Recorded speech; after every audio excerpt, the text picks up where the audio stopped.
Jadi ini Bapak Ibu semua, sebenarnya apa sih itu Green Toll Road Indonesia? Ini sepertinya ada yang kelewat ya, satu slide coba. Baik sekali. Sebenarnya gini, landasan kenapa Jasa Marga waktu itu menginisiasi penilaian dari Green Toll Road Indonesia ini karena sejalan dengan visi dan misi Jasa Marga sendiri, di mana visi Jasa Marga adalah menjadi perusahaan jalan tol nasional terbesar, terpercaya, dan berkesinambungan. Mungkin yang harus kita highlight di sini adalah berkesinambungan ya, di mana Jasa Marga akan secara terus-menerus konsisten untuk membangun tol, tapi tidak hanya membangun ya, kita akan mengoperasikan jalan tol itu dan tetap berada menjadi bagian daripada masyarakat seterusnya.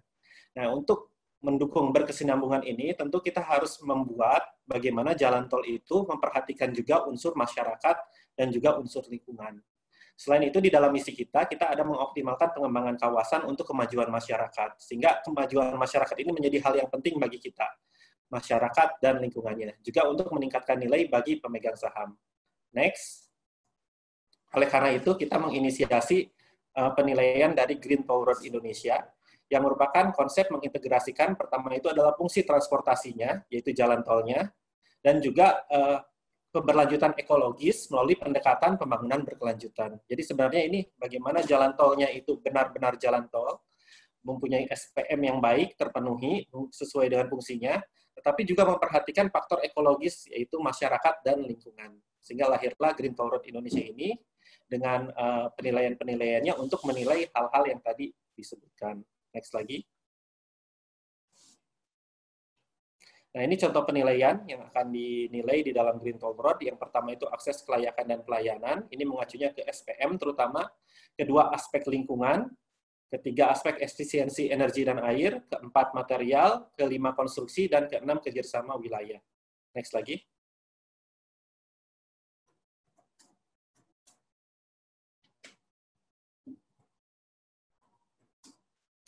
Mungkin kita akan lihat, nah ini dari program sendiri dari Kementerian Pekerjaan Umum dan Perumahan Rakyat, bahwa ini cuma sejalan.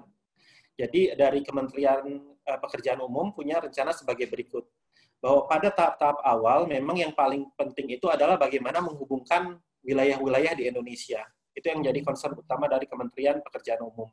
Menghubungkan mulai dari ujung ke ujung, dari Jawa, Sumatera, mungkin nanti akan berikutnya pulau-pulau yang lain.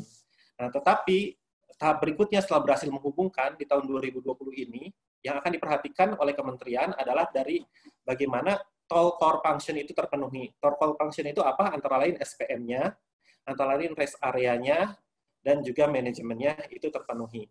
Nah, di tahun berikutnya, yang akan ditekankan oleh Kementerian Pekerjaan Umum adalah jalan tol yang hijau dan berbudaya. Di sini Green Toll Road ini mulai menjadi perhatian.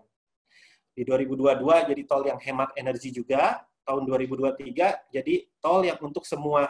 Jadi ini maksudnya tol itu ramah untuk semua, baik itu gender, anak-anak, maupun orang yang sudah sepuh ya, ataupun orang-orang yang mempunyai disabilitas.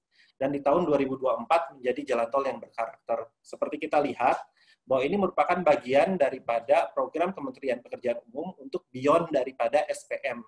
Jalan tol tidak hanya berbicara dengan terkait SPM ke depannya, tetapi bagaimana jalan tol itu menjadi bagian daripada masyarakat dan lingkungan, memperhatikan masyarakat dan lingkungan, sehingga nanti ujungnya menjadi jalan tol yang berkarakter. Mungkin itu sedikit gambaran daripada Green Toll Road, yang nanti akan sangat didetailkan oleh Pak Agus Purnomo dan juga Pak Agung Widodo yang sudah melaksanakan asesmen daripada Green Toll Road. Di mana nanti dari beliau-beliau kita akan dapat bayangan sebenarnya seperti apa sih prosesnya.